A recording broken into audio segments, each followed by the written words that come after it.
गो। Okay, सो चलो start yes sir. करते हैं आज का class.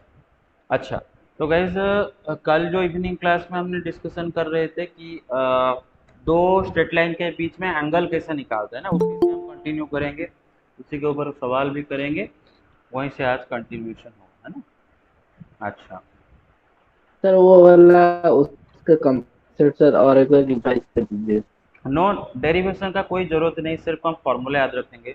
No need to know, आप डेरिवेशन तो मैंने कल समझा दिया था, डेरिवेशन एग्जाम के लिए नहीं है, बस आपको खाली फॉर्मूला याद रखना है। तो मैं आपको बता दूं, देखो बेटे, कि angle between two non vertical and non perpendicular lines, non perpendicular lines. बेटे दो लाइन है और दोनों के दोनों लाइन नॉन वर्टिकल है एंड एक दूसरे के साथ परपेंडिकुलर भी नहीं है। वर्टिकल लाइन किसको बोलते हैं? जो एक्स एक्सिस के साथ परपेंडिकुलर होता है उस लाइन को बोलते हैं वर्टिकल लाइन। तो दोनों के दोनों लाइन में से कोई भी वर्टिकल नहीं है, दोनों के दोनों नॉन वर्टिकल लाइन है एंड नॉन परपेंडिकुलर भी है, मतलब एक दूसरे के साथ भी परपेंडिकुलर नहीं है। जैसे कि ये दोनों लाइन, जैसे कि ये लाइन एंड ये लाइन, है ना, दिस टू लाइन्स। ये दोनों लाइन, दोनों के दोनों लाइन नॉन वर्टिकल है, इनमें से कोई वर्टिकल नहीं है, दोनों के बीच में एंगल भी 90 डिग्री नहीं है, ठीक है ना। तो ऐसे दो लाइंस के बीच में एंगल निकालने का फॉर्मूला आपने कल पढ़ाया था, उसको दोबारा रिकॉल करते हैं। तो बेटे ऐसे दो non vertical and non perpendicular line के बीच में दो टाइप के एंगल क्रिएट होता है, एक होता है एक्यूट एंगल, जो कि ये आप देख सकते हो, और एक होता है ऑब्ट्यूस एंगल। समझ में आया ना, एक एक्यूट एंगल क्रिएट होता है और एक ऑब्ट्यूस एंगल क्रिएट होता है। तो दोनों लाइन के बीच में जो एक्यूट एंगल क्रिएट होता है, सपोज मैं उसको थीटा बोल रहा हूँ, एंड जो ऑब्ट्यूस एंगल क्रिएट होता है सपोज मैं उसको फाई बोल रहा हूँ। क्या बोल रहा हूँ? फाई। फॉर्मूला देखो बेटे, कि let theta is equal to acute angle between L1 and L2। Suppose ये दोनों लाइन L1 एंड L2 हैं एंड फाई दोनों के बीच में ऑब्ट्यूस एंगल, समझ रहे हो, दोनों लाइन के बीच में, ठीक है। तो बेटा ये जो एक्यूट एंगल है ना दोनों लाइन के बीच में थीटा, उसका वैल्यू हम कैसे निकालते हैं, उसका एक फॉर्मूला है कि टैन थीटा, जो एक्यूट एंगल का theta tan is equal to M1 - M2 या फिर M2 - M1 divide by 1 plus M1 into M2 का मॉड। मॉड क्यों दे रहे हैं बेटे? क्योंकि थीटा यहाँ पर एक्यूट एंगल है, थीटा क्या है बेटा? एक्यूट एंगल है, और एक्यूट एंगल का टैन क्या होगा? पॉजिटिव होगी ना हर वक्त। ये एक्यूट सर पॉजिटिव होगा। एक्यूट एंगल फर्स्ट क्वाड्रेंट में होता है ना, 0 से 90 डिग्री, 0 से 90 डिग्री मतलब फर्स्ट क्वाड्रेंट है ना। तो कोई भी एक्यूट एंगल फर्स्ट क्वाड्रेंट में होता है और उसका सारे ट्रिग्नोमेट्री रेशियोज पॉजिटिव होते हैं, तो उसका टैन भी पॉजिटिव होगा, इसलिए हम मॉड दे रहे हैं, ठीक है ना। Yes sir. अच्छा, और बेटा मॉड के अंदर ये जो चीज है ना, M2 M1, ये दोनों क्या है? L1 L2 का स्लोप्स, है ना। M1 है L1 का स्लोप, M2 है L2 लाइन का स्लोप। अच्छा बेटे देखो, मॉड दे रहे हैं, आपको पता है कि मॉड ऑफ 5 - 3 जो होगा, मॉड ऑफ 3 - 5 भी वही होगा, मतलब A - B का मॉड करो या फिर B - A का मॉड करो, बात एक ही है। तो मैं फॉर्मूला में M2 - M1 by 1 plus M1 into M2 का मॉड लिखा हूँ। आप चाहो तो इसको M1 - M2 का M1 - M2 by 1 plus M1 M2 भी कर सकते हो, मॉड देने से कोई प्रॉब्लम नहीं। M2 - M1 करो या फिर M1 - M2 करो, no problem, because after all आप क्या दे रहे हो? मॉड दे रहे हो। मेरा बात समझ रहे हो?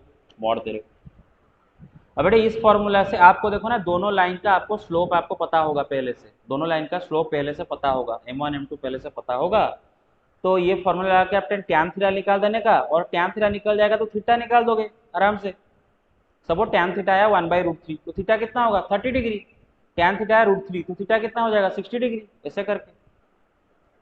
अच्छा, ऐसे करके आप थीटा निकाल दोगे जो कि एक्यूट एंगल है, तो ऑब्ट्यूस एंगल फाई कैसे निकालोगे? 180 degree minus of acute angle. अरे समझ रहे हो ना, दोनों का सॉम क्या आ जाएगा? 180 डिग्री आएगा कि नहीं, देखो ये दोनों का सॉम। तो दो लाइन यस के सर। बीच में जो acute angle and obtuse angle बनता है, दोनों का सॉम क्या होता है? 180 डिग्री। तो मुझे अगर एक्यूट मिल गया इस फॉर्मूला से, तो ऑब्ट्यूस कैसे निकाल दूंगा? 180 डिग्री से माइनस कर दूंगा, तो मुझे दोनों लाइन के बीच में ऑब्ट्यूस एंगल मिल जाएगा, ठीक है। तो ये है formula to find out the acute angle and obtuse angle between two non vertical and non perpendicular lines। याद रखो बेटे, अगर दो लाइन में से कोई भी लाइन वर्टिकल हुआ ना तो ये फॉर्मूला काम नहीं करेगा, क्योंकि बेटे सपोज आप L1 L2 में से कोई एक वर्टिकल है, सपोज L1 वर्टिकल है, तो अगर बेटे L1 वर्टिकल है तो उसका स्लोप M1 क्या होगा, अनडिफाइंड होगा। तो ये फॉर्मूला में M1 की जगह क्या डालोगे, कद्दू डालोगे, अनडिफाइंड कुछ नंबर होता है कि अगर डालोगे, तो M1 M2 दोनों अनडिफाइंड नहीं होने चाहिए, मतलब दोनों के दोनों लाइन में से कोई भी वर्टिकल नहीं होने चाहिए। अगर वर्टिकल हुआ तो ये फॉर्मूला काम नहीं करेगा। Keep in mind they don't have to be vertical, not both of them are non vertical. दूसरा, they have to be non perpendicular also. क्यों बेटे, क्योंकि दोनों लाइन अगर एक दूसरे के साथ परपेंडिकुलर हो गए, दोनों लाइन अगर एक दूसरे के साथ परपेंडिकुलर हो गए तो दोनों के बीच में एंगल कितना आएगा, 90 डिग्री। और वहां पर एक्यूट ऑब्ट्यूज कुछ नहीं आएगा, चारों के चारों एंगल 90 डिग्री आ जाएंगे। देखो ना, दो लाइन सपोज परपेंडिकुलर है एक दूसरे के साथ, तो चारों के चारों 90 डिग्री आएगा ना, तो कोई एक्यूट कोई ऑब्ट्यूज नहीं है। क्लियर और नॉट। तो उस सिचुएशन में उनके बीच में जो एंगल है उसका टैन क्या आ जाएगा, अनडिफाइंड आ जाएगा। अगर दो लाइन के बीच में अगर एंगल 90 डिग्री है तो उसका टैन क्या आ जाएगा, अनडिफाइंड आ जाएगा। तो ये फॉर्मूला का कोई काम नहीं वहां पर। तो ये फॉर्मूला अप्लाई करेंगे सिर्फ non vertical and non perpendicular line के बीच में acute angle and obtuse angle निकालने के लिए। अरे बेटे मेरे बात समझ में आ गया? Yes sir. Yes sir. When two lines are parallel, अच्छा बेटे जब दो लाइन पैरेलल होते हैं तो दोनों के बीच में कितना एंगल क्रिएट होता है? Suppose these two lines are parallel to each other, दो पैरेलल लाइन के बीच में एंगल क्या क्रिएट होता है? 0 डिग्री। जीरो। सबको समझ में आ रहा है कि नहीं? दो पैरेलल में एंगल 0 डिग्री है कि नहीं? अच्छा, तो बेटे उस टाइम में थीटा क्या हो जाएगा, 0 डिग्री। 0 डिग्री। अच्छा, तो टैन थीटा क्या आ जाएगा, टैन 0 0 डिग्री। और टैन 0 डिग्री कितना होता है, 0। और टैन थीटा का फॉर्मूला अभी क्या देखे हैं, mod of m1 minus m2 by 1 plus M1 m1। Into M2। अगर बेटे आपका दोनों लाइन के बीच में एंगल 0 हो गया तो इसका वैल्यू 0 हो जाएगा। तो 0 is equal to this thing. और किसी चीज का वैल्यू 0 कब होता है, जब उसका न्यूमरेटर का वैल्यू 0 होता है ना। इसका वैल्यू 0 कब होगा, अगर m1 माइनस m2 का वैल्यू अगर 0 होगा तो इसका मतलब m1 माइनस m2 का वैल्यू 0, इसका मतलब m1 is equal to m2। तो इधर से ही पता चल जाता है कि दोनों लाइन अगर पैरेलल है तो दोनों का स्लोप बराबर आएगा। अरे समझ रहे हो कि नहीं? अच्छा, yes sir. Okay. Yes sir. कोई जो कर रहा है। अच्छा, तो इधर से दोनों लाइन अगर परपेंडिकुलर है उनका ही बात आ जाएगा। कैसे देखो, सपोज दोनों लाइन परपेंडिकुलर है, इसका मतलब when L1 is perpendicular to L2, तो उन दो उस केस में थीटा क्या आ जाएगा, 90 डिग्री। एंड टैन थीटा क्या आ जाएगा बेटे, अनडिफाइंड है कि नहीं, अनडिफाइंड। इसका मतलब यस सर। दोनों लाइन के बीच में जो एंगल थीटा है उसका टैन का फॉर्मूला क्या है, m1 minus m2 by 1 plus m1 into m2। ये क्या होगा, अनडिफाइंड। अरे समझ रहे हो, ये किसी किसका फॉर्मूला है, दोनों यस लाइन सर। के बीच में एंगल का टैन का फॉर्मूला है। और कोई फ्रैक्शन का वैल्यू कब अनडिफाइंड होता है, जब उसका डिनोमिनेटर 0 हो, है ना भाई। इसका मतलब 1 plus m1 into m2 is equal to 0। Yes sir. तो इसका मतलब m1 इंटू m2 क्या आएगा बेटे, -1। तो इससे भी साबित हो जाता है कि अगर दो लाइन अगर परपेंडिकुलर है तो दोनों का स्लोप का प्रोडक्ट क्या जाएगा, -1। एवरीबॉडी गॉट इट, क्लियर और नॉट? Yes sir. अच्छा, तो याद रखो यस दो सर। लाइन अगर परपेंडिकुलर है तो दोनों का स्लोप का प्रोडक्ट -1, पैरेलल तो दोनों का स्लोप बराबर। एंड दोनों लाइन के बीच में एक्यूट एंगल ऑब्ट्यूज एंगल निकालने का फॉर्मूला याद रखो। अच्छा, तो आते हैं बेटे ये वाला एग्जाम्पल में। बोला है कि find the angle between the x axis and the line joining these two points. एक लाइन है जो कि ये दो पॉइंट को जोड़ रहा है ना, एक लाइन है जो कि ये दोनों पॉइंट को जोड़ रहा है। उस लाइन एंड एक्स एक्सिस के बिटवीन में एंगल निकालना है बेटे। एक्स एक्सिस भी खुद एक लाइन है ना, एक्स एक्सिस एक लाइन है और एक लाइन है जो कि ये दोनों पॉइंट के थ्रू पास कर रहा है। तो एक्स एक्सिस एंड उस लाइन के बीच में जो एंगल है उसी को निकालना है। अच्छा मुझे एक बात बताओ, तो यहाँ पर हमारा दो लाइन है ना, एक लाइन एक्स एक्सिस है L1 जो कि एक्स एक्सिस है। अच्छा, उसका स्लोप क्या होगा? एक्स एक्सिस का स्लोप क्या जाएगा? 0। Hello, yes sir. Horizontal line का स्लोप क्या होता है? हॉराइजॉन्टल लाइन का स्लोप क्या होता है? 0। Sir zero. भाई एक्स एक्सिस या फिर कोई भी लाइन अगर एक्स एक्सिस के साथ पैरेलल है तो उसका स्लोप क्या होता है बेटे? 0। फ्लैट मतलब स्लोप 0। एक्स एक्सिस फ्लैट होता है ना, फ्लैट मतलब स्लोप 0। अच्छा, जो दूसरा लाइन है, दूसरा लाइन क्या है बेटा? लाइन पासिंग थ्रू, कौन दोनों पॉइंट के थ्रू पास कर रहा है? 3 - 1 4 - 2। 3 - 1 4 - 2। अच्छा, ये जो लाइन L2 है इसका स्लोप निकाल सकते हो ना? ये लाइन L2 के ऊपर दो पॉइंट का कोऑर्डिनेट पता है तो इसका स्लोप क्या जाएगा? y2 - y1/x2 - x1। अरे समझ रहे हो?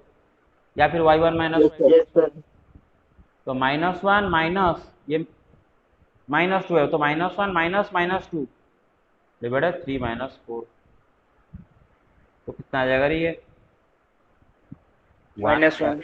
1/, मतलब -1। अब देखो भाई, ये दोनों लाइन देख रहे हो, एक लाइन का स्लोप 0 है, दूसरा लाइन का स्लोप -1 है, और हमें दोनों लाइन के बीच में क्या निकालना है? एंगल निकालना है। एक्स एक्सिस एक लाइन है, वो लाइन एंड ये लाइन के बीच में एंगल निकालना है। अब दो लाइन के बीच में दो तरह के एंगल होगा, एक एक्यूट एंगल एंड एक ऑब्ट्यूस एंगल होगा।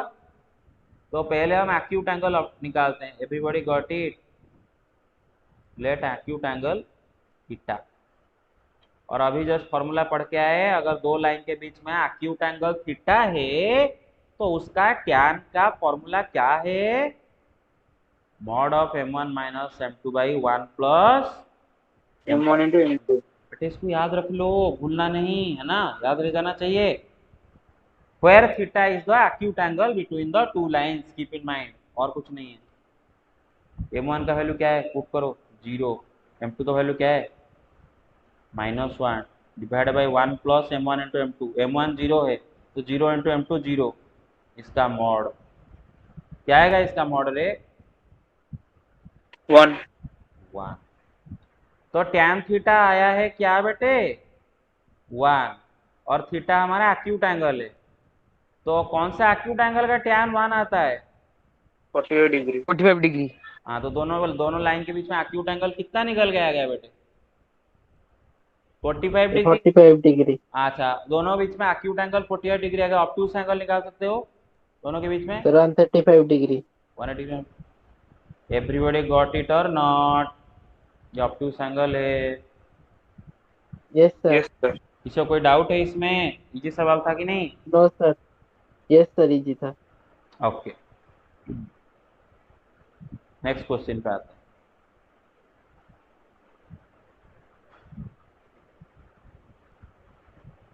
अच्छा बेटे, नेक्स्ट क्वेश्चन बहुत इंटरेस्टिंग सा सवाल है, एनसीईआरटी का ही सवाल है। यहाँ पर ना बेटे दोनों लाइन के बीच में एंगल आपको पहले से दे रखा है, ठीक है? एक सेकेंड। हाँ, ओके, कोडिंग तो हो रहा है ना? हाँ, यस। हाँ, तो बेटे यहाँ पर आपको बोल दोनों लाइन के बीच में एंगल पहले से दे रखा है कि if the angle between the two lines is π/4। दो लाइन के बीच में एंगल आपको कितना दे रखा है बेटे? 45 डिग्री दे दिया है ना। 45 डिग्री मतलब एक्यूट एंगल दे दिया है कि नहीं? 45 डिग्री क्या होता है? एक्यूट एंगल होता है ना। यस तो सर। Yes sir. तो दोनों लाइन के बीच में एक्यूट एंगल आपको दे दिया है, और उनमें से एक लाइन का स्लोप दे दिया है 1/2। तो बोल रहा है कि what is the slope of the other line, तो दूसरा लाइन का स्लोप बताओ। ऐसा है बेटे, ऐसा है बेटे कि दो लाइन है, एक लाइन का स्लोप उसने आपको दे दिया है 1/2, दूसरा लाइन का स्लोप क्या है वो आपको पूछ रहा है, और दोनों के बीच में जो एक्यूट एंगल 45 डिग्री उसने दे दिया है, इतना दे रखा है, और बेटे दूसरा लाइन का स्लोप पूछ रहा है। मेरे बात समझ रहे हो? क्लियर और नॉट? अच्छा, तो यस बेटे सर। देखो, बेटे देखो, पहले तो जो दूसरा लाइन का स्लोप आपको पूछा है उसका तो पहले एक नेम दे देगा ना, नहीं तो उसको क्या बोलेंगे क्या? तो सपोज लेट एक लाइन का स्लोप में m1 लेता हूं जो कि 1/2 दे रखा है, एंड दूसरा लाइन का स्लोप को मैं m लिख रहा हूं, है ना? इसी का वैल्यू मुझे निकालना है। You got it?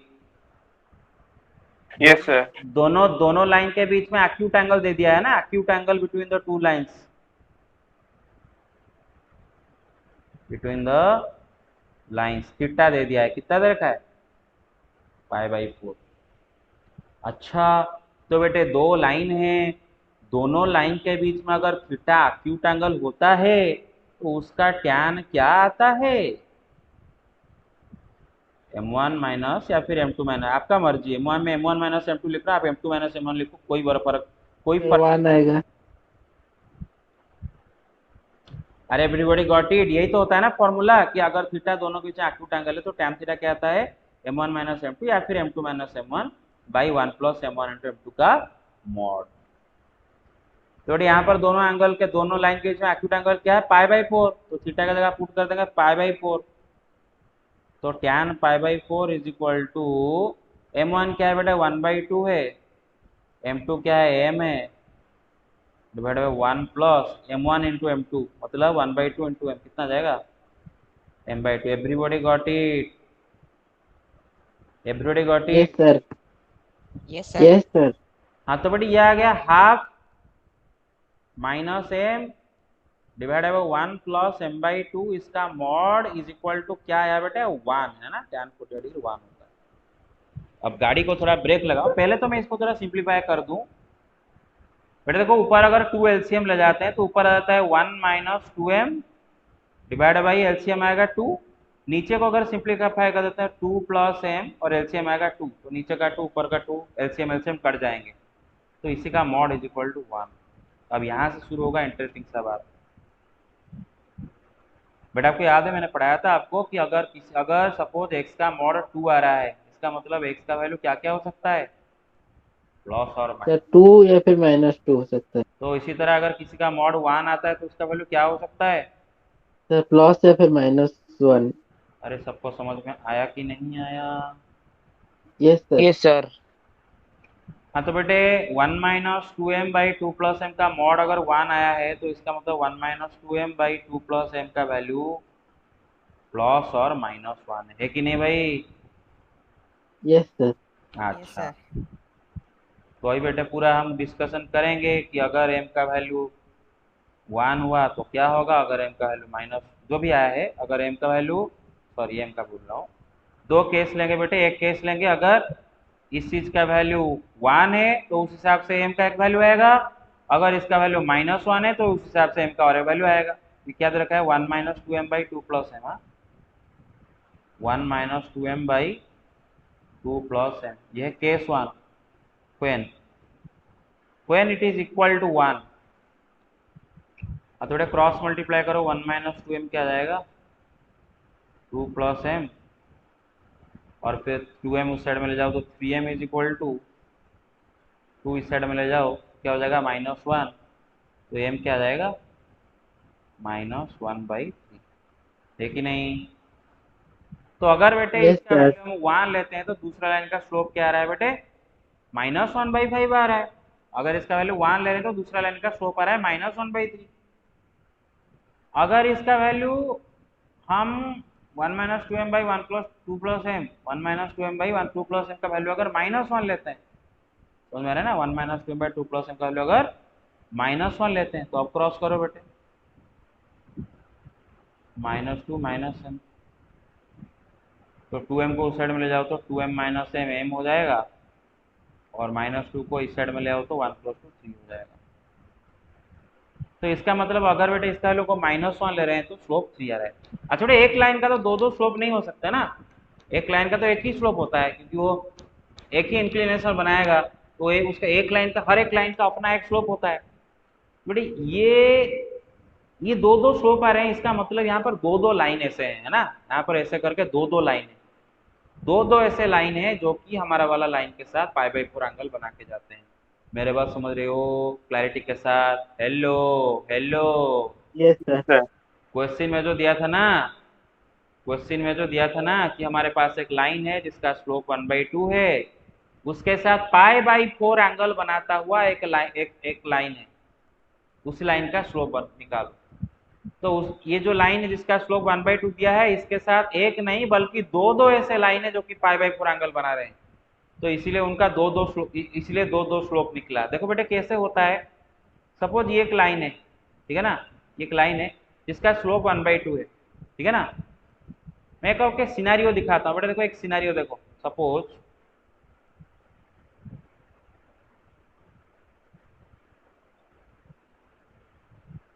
हाँ, ये एक सिनारियो देखो बेटे, सर ये हमारा लाइन है ना जिसका स्लोप 1/2 दे रखा है एल।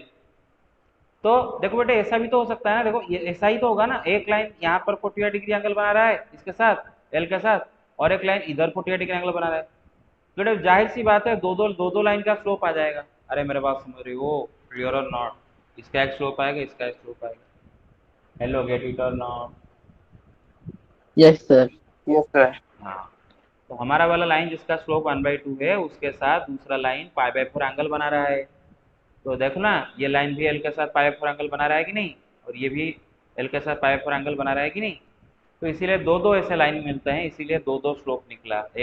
एक लाइन का स्लोप आएगा -1/3, दूसरा लाइन का स्लोप आएगा 3, है ना। इन दोनों में से जो दो लाइनें हैं जो कि एल के साथ 45 डिग्री एंगल बना रहे हैं, वो दोनों में से एक का स्लोप 3 है, तो दूसरा का स्लोप क्या है भाई, -1। अच्छा एक मजेदार बात सुनोगे? अरे सुनना चाहोगे कि नहीं भाई? Yes sir. Yes, yes sir. Sir.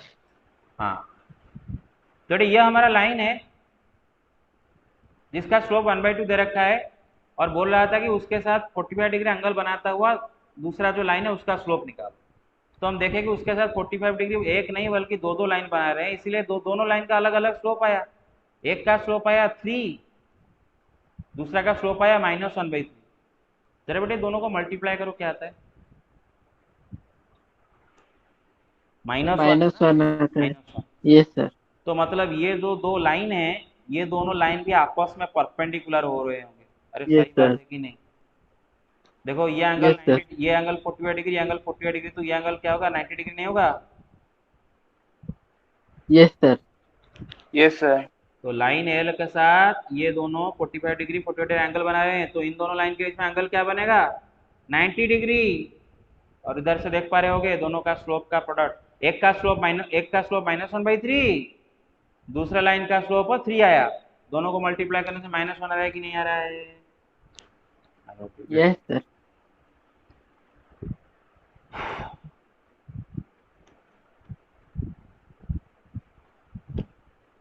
Find the angle between the lines joining these two points and these two points. अच्छा ये बात बताओ, जो लाइन इन दोनों पॉइंट को जोड़ रहा है उसका स्लोप पहले निकाल देते हैं m1, ठीक है ना। जो लाइन इन दोनों पॉइंट को जोड़ता है उसका स्लोप क्या आ जाएगा, 2 - -5 y1 - y2 x1 - x2 -1 -3। अरे समझ रहे हो कितना आ जाएगा, 7/-4।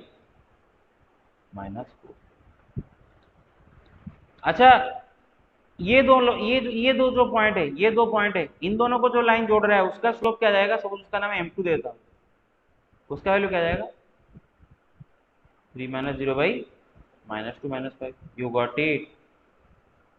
Yes, sir. Yes sir. और हमें बोल रहा है कि ये दोनों पॉइंट को जोड़ता हुआ लाइन एंड ये दोनों पॉइंट को जोड़ता हुआ लाइन, उन दोनों के बीच में एंगल बताओ। Find the angle between the lines joining these two points and these two points.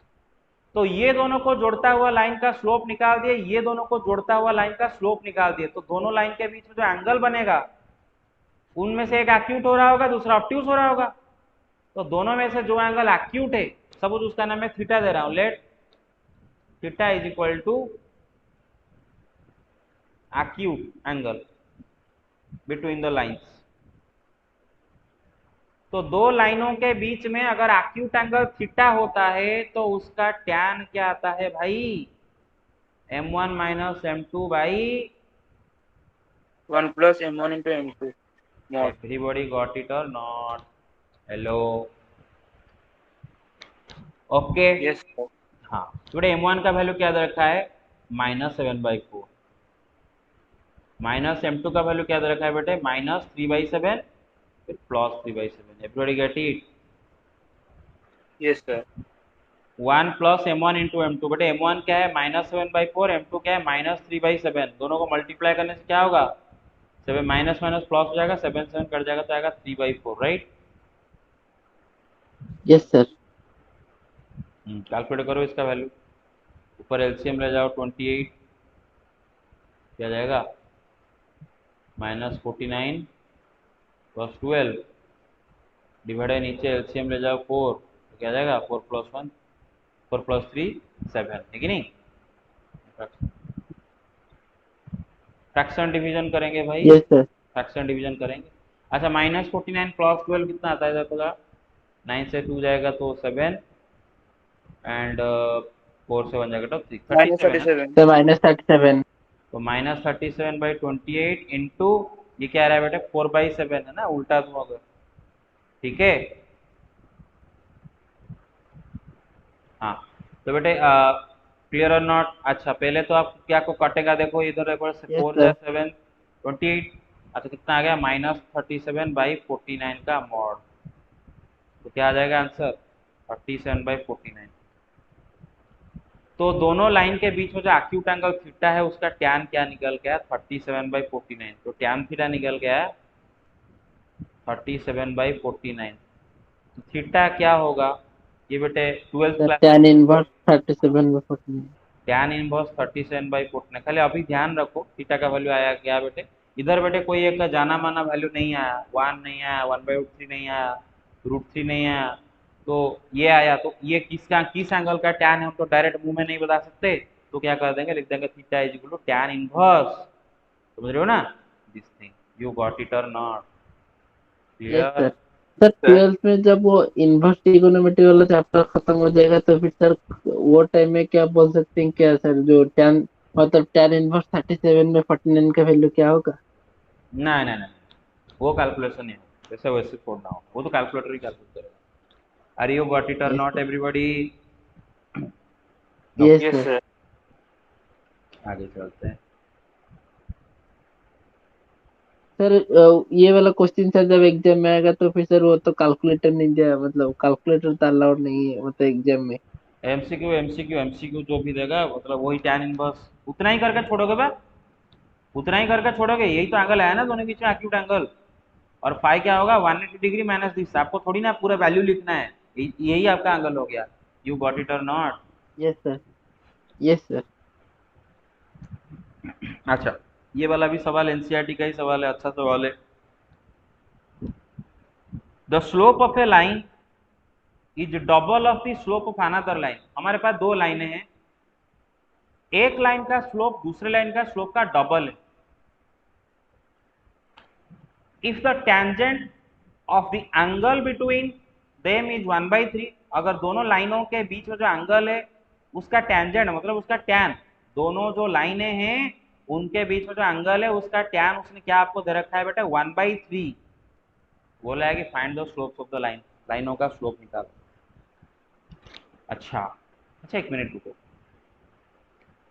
एक दोनों लाइनें हैं, सपोज एक का स्लोप में एम ले रहा हूं, लेट, तो दूसरा का जो स्लोप m2 उसको क्या लिखूंगा 2m लिखूंगा, क्यों बेटे एक लाइन का स्लोप दूसरे लाइन का स्लोप का डबल है दे रखा है, राइट, चेक कर लो, slope of one line is double of slope of the other line.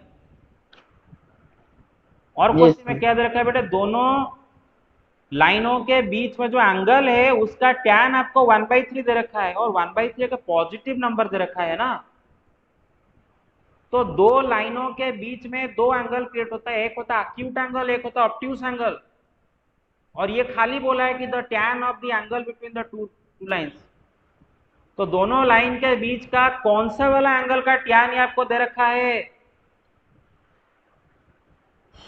Acute angle का ना, अरे समझ रहे हो उसने क्या दे रखा है, ये the tangent of the yes angle sir. Between them is 1/3, दोनों लाइन के बीच में जो एंगल है उसका टैन वो आपको 1/3 दे रखा है, और 1/3 पॉजिटिव नंबर है, दो लाइनों के बीच में एक होता है एक्यूट एंगल एक होता है ऑब्ट्यूज एंगल, भाई अगर ऑब्ट्यूज है दोनों लाइन के बीच वाला जो ऑब्ट्यूज एंगल उसका अगर टैन देता तो नेगेटिव नंबर देता ना, पॉजिटिव नंबर क्यों देता, यहाँ पर तो बोला है ना दोनों लाइन के बीच में जो एंगल है उसका टैन इज इक्वल टू 1/3, और 1/3 पॉजिटिव नंबर है, इसका मतलब दोनों लाइनों के बीच में जो एक्यूट एंगल है उसी का टैन वो आपको दे रखा है 1/3, यू गॉट इट और नॉट?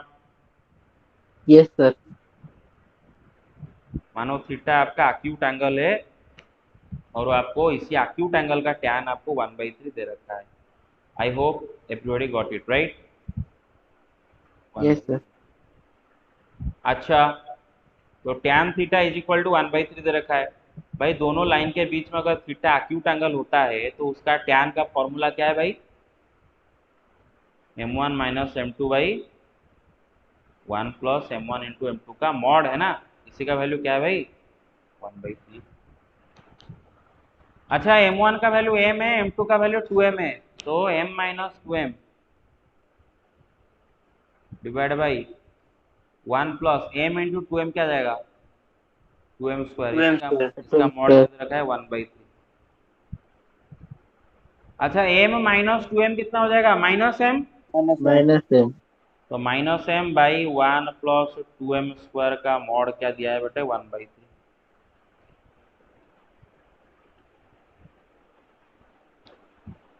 अच्छा बेटे देखो, किसी चीज का जो मॉड निकाला उसमें जो माइनस लगा ना, -1 का मॉड हो जाता है +1, ठीक है ना। तो बेटे माइनस को ना लिखने से भी चलेगा, गायब कर दो नेक्स्ट स्टेप में। माइनस का मॉड प्लस होता है तो माइनस उड़ा दो, खाली m का मॉड। अरे माइनस m का मॉड m नहीं लिख दोगे, m पता है क्या पॉजिटिव नंबर है कि नेगेटिव नंबर है, इसलिए माइनस m का मॉड है ना। तो देखो बेटे, न्यूमेरेटर फ्रैक्शन का mod is also equal to numerator का मॉड डिवाइडेड बाई डिनोमिनेटर का मॉड, समझ रहे हो ना। तो माइनस m का जो मॉड होगा वो m नहीं होगा, मॉड ऑफ m होगा, क्योंकि बेटे देखो m खुद पॉजिटिव नंबर है कि नेगेटिव नंबर है हमें मालूम नहीं ना। तो क्या आप माइनस m का मॉड m लिख दोगे? नहीं, माइनस m का मॉड m का मॉड होगा। तो माइनस का मॉड प्लस होता है तो माइनस को उड़ा दो बस। तो क्या हो गया? m by 1 plus 2m square, इसका वैल्यू क्या दे रखा है बेटे? 1/3। देखो ना, ये माइनस को मैंने गायब कर दिया, क्योंकि माइनस का मॉड का कोई बेकार सा बात है, माइनस का मॉड तो प्लस हो जाता है कि नहीं भाई। दोबारा वही बात, किसी का मॉड अगर 1/3 आ रहा है उसका मतलब उसका दो वैल्यू पॉसिबल है, एक है 1/3 और एक है -1/3. -1। समझ रहे हो? सर इसे भी तो हम वो पहले वाले स्टेप में भी कर सकते हैं सर, जब वो था -m/1 + 2m स्क्वायर का मॉड इक्वल्स टू 1/3। तो फिर सर वो भी केस में तो कर सकते हैं कि -m/1 + 2m square equals two plus या फिर -1/3। हाँ हाँ हाँ, कौन मना किया? यस, मना मैंने कब किया? Of course yes. सर करने से आंसर क्या मतलब डिफर करेगा या फिर सेम होगा? डिफर कभी नहीं करेगा भाई, एक ही बात हुआ ना, एक ही बात हुआ ना। आप क्या बोल रहे हो? बस आप बोल रहे हो कि सर मैं -m1/1 + 2m स्क्वायर को प्लस और -1/3 करके करूँ, नो प्रॉब्लम। मैं अभी मॉड अभी माइनस उठा रहा हूँ, आगे चल के आप खुद माइनस उठाओगे, वैसा करके भी। क्लियर और नॉट? अच्छा, यस सर। ओके। तो बेटे अगर आपका m/1 + 2m स्क्वायर का वैल्यू 1/3 लो, when m/1 + 2m square is equal to 1/3, तो बेटे m का वैल्यू क्या आता है? देखो बेटे, क्रॉस कर दो तो 3m is equal to 1 + 2m square, तो 2m square minus 3m plus 1 is equal to 0। Middle term split कर सकते हो कि नहीं? क्या हो जाएगा? 2m square minus 2m minus m plus 1 is equal to 0। अरे समझ रहे हो कि नहीं? तो इधर से 2m कम हो जाएगा, तो 2m whole yes into m sir. Minus 1, -1 करते हैं m-1, तो क्या हो जाएगा? 2m माइनस 1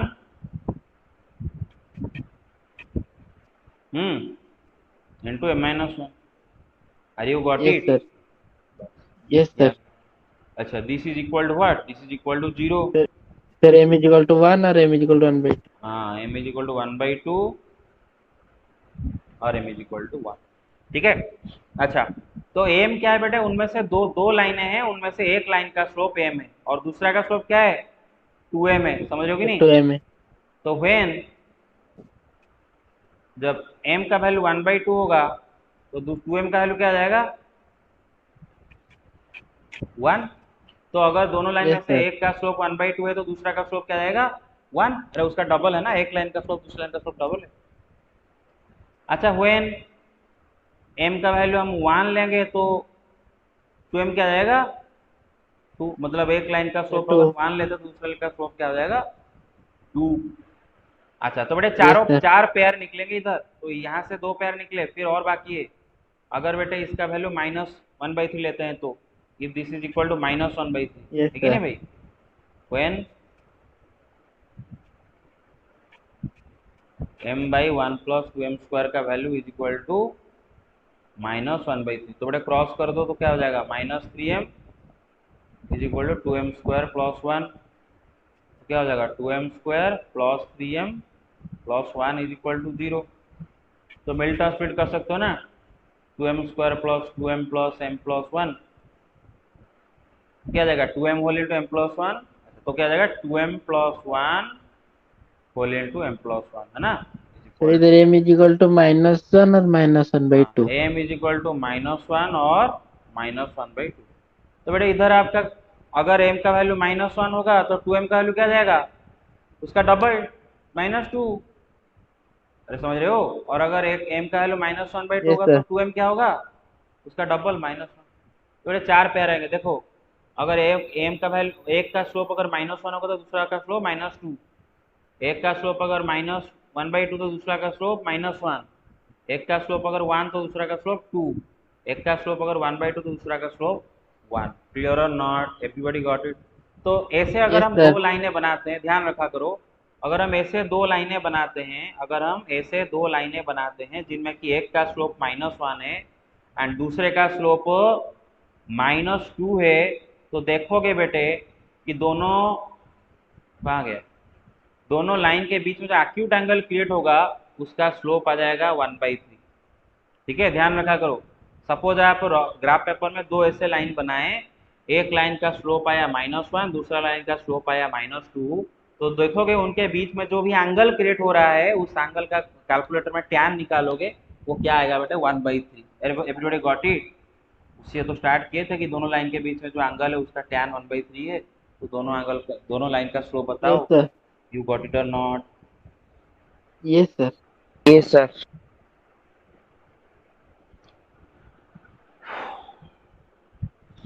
तो अब ये सब खत्म होगा, आप लोग कॉलेज को आओगे, भाई बहुत फ्रस्ट्रेट लग रहा है। तो आप उस साइड में, हम इस साइड में, नाम तक कैसे खाली जैसे लगा रहा है दीवार को पढ़ा रहे हैं, लग रहा है मैं अपना लैपटॉप को पढ़ा रहा हूँ, मेरे पास लैपटॉप बैठा है, लैपटॉप को पढ़ा रहा हूँ। अच्छा, a line passes through these 2 points, एक पॉइंट x1 y1 है, दूसरा पॉइंट h के है, और एक लाइन है दोनों पॉइंट के थ्रू पास कर रहा है, और स्लोप ऑफ द लाइन भी m दे दिया है। तो बोला है कि so that k - y1 is equal to m into h - x1। अच्छा, दोनों लाइन, सॉरी जो लाइन है वो जो दो पॉइंट के थ्रू पास कर रहा है, वो दोनों पॉइंट का कोऑर्डिनेट आपको दे रखा है, तो लाइन का स्लोप क्या होगा, स्लोप ऑफ लाइन, लाइन के ऊपर अगर कोई दो पॉइंट का अगर कोऑर्डिनेट मुझे पता है, जैसे कि x1 y1 h के, तो लाइन का स्लोप क्या जाएगा, k - y1 by h - x1। कोई चीज according to the question what, m है ना, दोनों लाइन के बीच स्लोप उसने m दे रखा है, Yes, sir. तो इसी को सिंप्लीफाई करके यही दिखाना है बस। सिंप्लीफाई क्या करना, खाली क्रॉस मल्टीप्लाई करो तो हो जाएगा। k - y1 by h - x1 equal to m ना, तो क्रॉस कर दोगे तो k - y1 क्या जाएगा, m इंटू h - x1। वही तो पूछा है ना, चेक कर लो, prove that k - y1 is equal to m into h - x1। अरे got it, Yes, sir. Very good.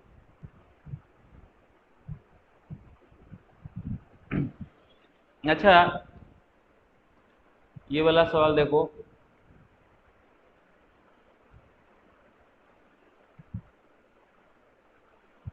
यहाँ पर आपको पॉपुलेशन ग्राफ दे रखा है, ठीक है, ये बेटा ईयर्स हैं, इसमें देखो ईयर्स हैं एक्स एक्सिस के अलम पर, एंड वाई एक्सिस के अलम पर पॉपुलेशन इन क्रोर्स है ना।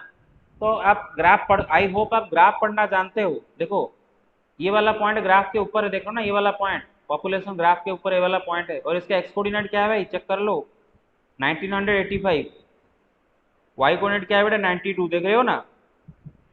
Yes, sir. Yes, sir. और ये पॉइंट पॉपुलेशन ग्राफ के ऊपर है, इसका क्या मतलब है कि 1985 ईयर में मतलब कितना पॉपुलेशन था बेटे, 92 करोड़। हमारे वाई एक्सिस में पॉपुलेशन, एक्स एक्सिस में ईयर, तो एक्स कोऑर्डिनेट इसका 1985 एंड वाई कोऑर्डिनेट 92 है, तो 1985 ईयर में पॉपुलेशन कितना था बेटे, 92 करोड़। ग्राफ में ये वाला पॉइंट देख रहे हो, 1995 ईयर में पॉपुलेशन कितना था बेटे, 97 करोड़। ठीक है। Yes sir.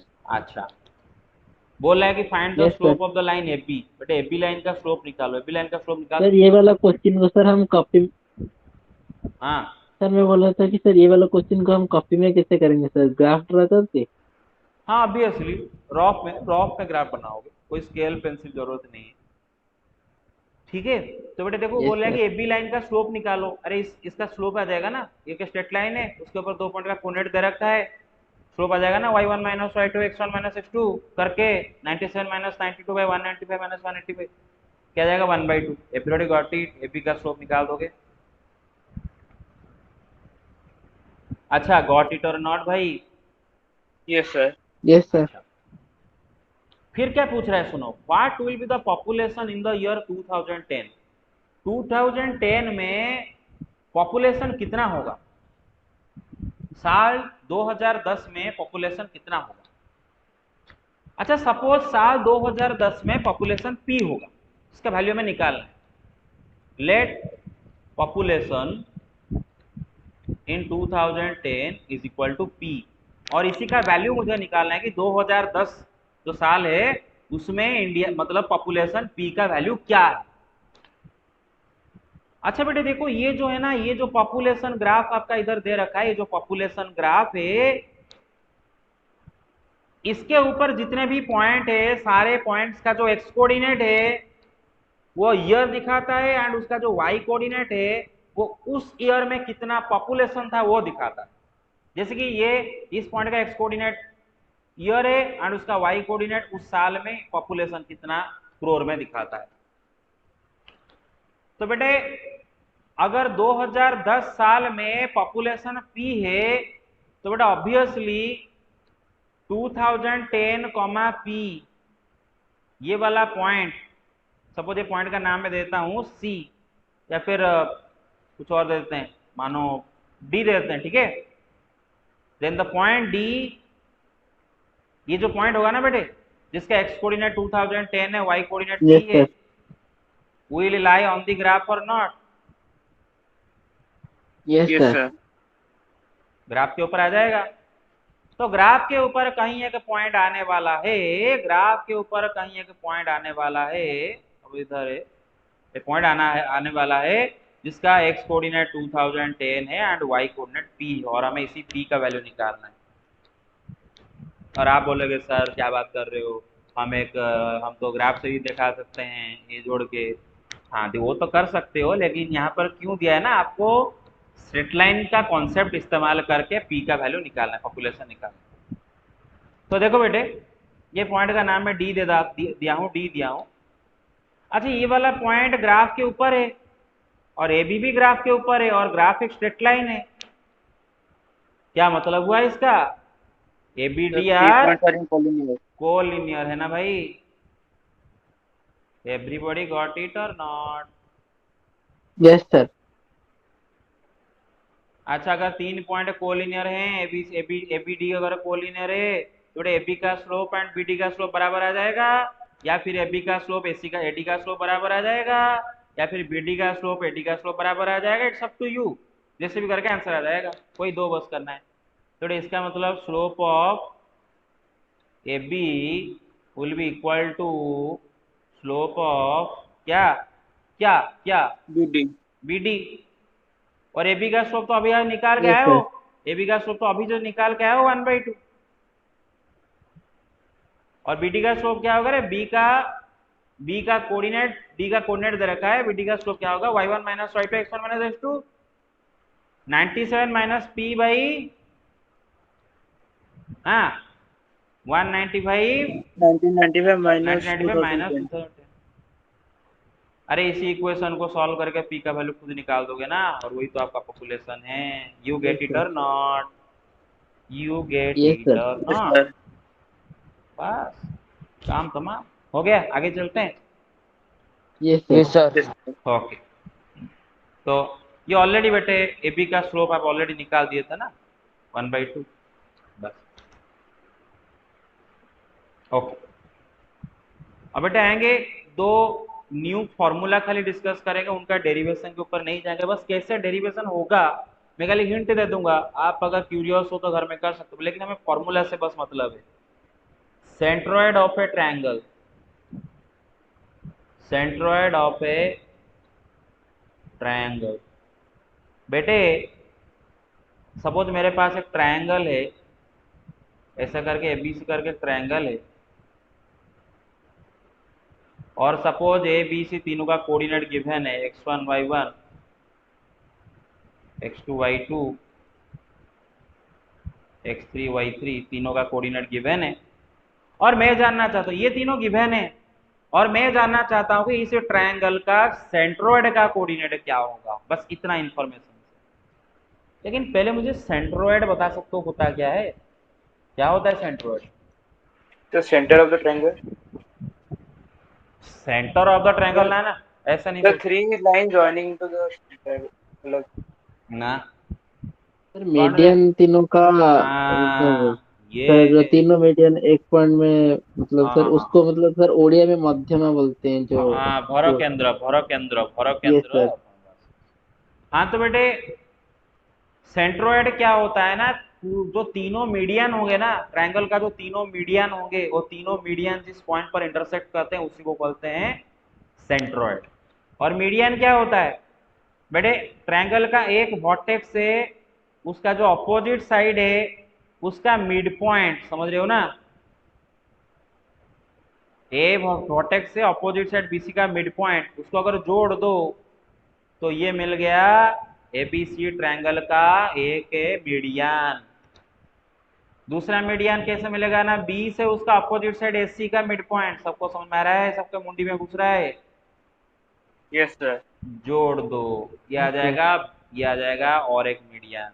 उसी तरह सी से भी एक मीडियन होगा। और बेटे ट्रायंगल में तीनों मीडियन एक ही पॉइंट के थ्रू पास करते हैं, और उसी पॉइंट को हम क्या बोलते हैं? सेंट्रोइड। हमें सेंट्रोइड। सेंट्रोइड को यस तो सर। याद रखो, अगर ट्रायंगल का तीनों वर्टिसेस के coordinate x1 y1 x2 y2 x3 y3 given है, तो सेंट्रोइड, सेंट्रोइड का नाम मैं सी दे देता हूँ, ठीक है? सेंट्रोइड, वो सर सेंट्रोइड इसका का, कोऑर्डिनेट क्या इससे कुछ होगा सर? उसका एक्स कोऑर्डिनेट होगा x1 plus x2 plus x3/3 हाँ and y1 plus y coordinate y1 plus y2 plus y3/3। Sir ये बिल्कुल स्कूल में था सर 10th का बुक में। अच्छा, सीबीएसई में आप था ये सेंट्रोइड का कोऑर्डिनेट था क्या? नहीं Sir, था। formula पता था. अच्छा वही वही फॉर्मूला था तो वही बोल रहा हूँ। Yes, हाँ sir. तो बेटे जो सेंट्रोइड होगा, ये जो सेंट्रोइड होगा उसका एक्स कोऑर्डिनेट क्या होगा ना, x1 plus x2 plus x3/3 and y coordinate क्या आ जाएगा, y1 plus y2 plus y3/3। याद रह जाएगा? तो सेंट्रोइड का एक्स कोऑर्डिनेट होगा ये, एंड सेंट्रोइड का y कोऑर्डिनेट होगा ये। अब इसका डेरिवेशन आपको मतलब कोई जरूरत नहीं है, बट हाँ इसका डेरिवेशन मैं खाली हिंट देता हूँ, आप घर में कर सकते हो। बेटे इसका डेरिवेशन कैसे करोगे? फिलहाल बेटे आप देखो ये सर जो, टू टू सर मैं बोलो सर ट्राई करो। बोलो। सर वो मतलब वो BC का सर जो मिड पॉइंट है वो हो जाएगा sir x2 plus x3/2 y2 plus y3/2 sir. वो लाइन मतलब वो जो सेंटर्ड वाला पॉइंट है सर वो उसको 2:1 में इंटरसेक्ट कर रहा है, तो फिर सर वो मतलब वो जो था mx2 plus nx1 by very good, very good, very good, sir वो formula. Very good, very good. तो आप बीसी करो या फिर एबी करो या फिर एसी करो, कोई एक करने से हो जाएगा। तो बेटे एबी एसी का मिड पॉइंट, बीसी का मिड पॉइंट निकाल सकते हैं ना, बीसी का mid point x2 plus x3/2 comma y2 plus y3/2। अरे दो पॉइंट का मिड पॉइंट आ जाएगा ना, फॉर्मूला याद है ना, x1 ये प्लस। सर। बस तो ये वाला मिड पॉइंट पता चल जाएगा, मतलब ये कोऑर्डिनेट पता चल जाएगा ऐसे करके, ए का कोऑर्डिनेट पता है। और बेटे सेंट्रोइड है ना, मीडियन को, सेंट्रोइड तीनों मीडियन, कोई भी मीडियन ले लो, सेंट्रोइड उसको 2:1 रेशियो में डिवाइड करता है। और हमेशा याद रखो बेटे, तो जो वर्टेक्स के तरफ जो हिस्सा है वो 2 पार्ट होता है, एंड साइड के तरफ जो हिस्सा है वो 1 पार्ट होता है। याद रखो बेटे, ये 2 पार्ट है, ये 1 पार्ट है। मतलब ये जो सेंट्रोइड है ये मीडियन को 2:1 रेशियो में डिवाइड कराई है, 2 पार्ट, ये 1 पार्ट। तो आपको ए का कोऑर्डिनेट पता होगा, इसका कोऑर्डिनेट पता होगा, और ये रेशियो भी पता है, तो इंटरनल डिवीजन का फॉर्मूला आगे इसका कोऑर्डिनेट निकाल दो। गॉट इट और not? Yes, yes sir. Sir. ये आते हैं इंसेंटर।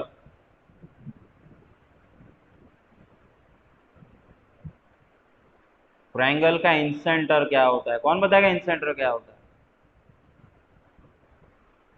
इंसेंटर क्या होता है? अरे अंत केंद्र रे ओडिया रे। हाँ, इंसेंटर क्या होता है बेटा? एक ट्रायंगल और एबीसी है, ये ट्रायंगल के जो तीनों एंगल्स है ना बेटे, उन एंगल्स के बाइसेक्टर, बी एंगल का बाइसेक्टर, समझ रहे हो कि नहीं? Yes sir. You you equal C angle का बाइसेक्टर, समझ में रहे हो? समझ में आ रहा है कि नहीं? Yes you sir. U A angle का बाइसेक्टर, यू यू, समझ में आ रहा है कि नहीं? तो angle yes sir. Bisector, triangle के तीनों एंगल बाइसेक्टर जो पॉइंट पर मीट करते हैं उसी को बोलते हैं क्या बेटे? इंसेंटर। सर इन सेंटर।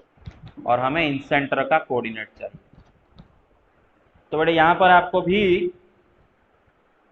ए का कोऑर्डिनेट x1 y1, बी का कोऑर्डिनेट x2 y2, सी का कोऑर्डिनेट x3 y3 दे दिया गया होगा, और आपको इंसेंटर का कोऑर्डिनेट चाहिए। तो बेटा उसके लिए आपको यहाँ पर और 3 चीज निकालने होंगे, और वो क्या है ना? ट्रायंगल के तीनों साइड्स के लेंथ भी निकालने होंगे। अभी ए बी साइड का लेंथ निकाल पाओगे कि नहीं भाई? ए का कोऑर्डिनेट बी का कोऑर्डिनेट पता है, डिस्टेंस फॉर्मूला के ए बी का यस लेंथ सर। निकाल सकते कि नहीं? बस। और ए बी साइड का लेंथ को हम किससे डिनोट करते हैं बेटा? स्मॉल सी से डिनोट करते हैं, याद है ना? Opposite, yes sir. C vertex का अपोजिट में है, वर्टेक्स सी का अपोजिट वाला साइड को, साइड का लेंथ को हम सी से डिनोट करते हैं। एंड ए का जो अपोजिट साइड बीसी, बीसी का लेंथ भी निकाल दोगे यार, उसका लेंथ को स्मॉल स्मॉल ए से डिनोट करते हैं, और एसी का लेंथ को स्मॉल स्मॉल बी बी। से डिनोट करते हैं। तो जो इंसेंटर है, मानो उसका नाम मैं आई देता हूँ, और उसका कोऑर्डिनेट क्या होगा? X coordinate ax1 plus bx2 plus cx3। अरे समझ रहे हो कि नहीं everybody? Hello, divide yes by, sir. Yes, sir. Divided Yes, sir. By x1, एक मिनट, डिवाइड बाई 3 था कि x1 था? तो एक सेकंड रुको पहले, थोड़ा मेरे दिमाग से निकल गया। ओके, 29 30 31। हाँ हाँ, तो बेटे देखो, हाँ नीचे क्या होगा बेटे? a प्लस बी प्लस होगा, क्या होगा?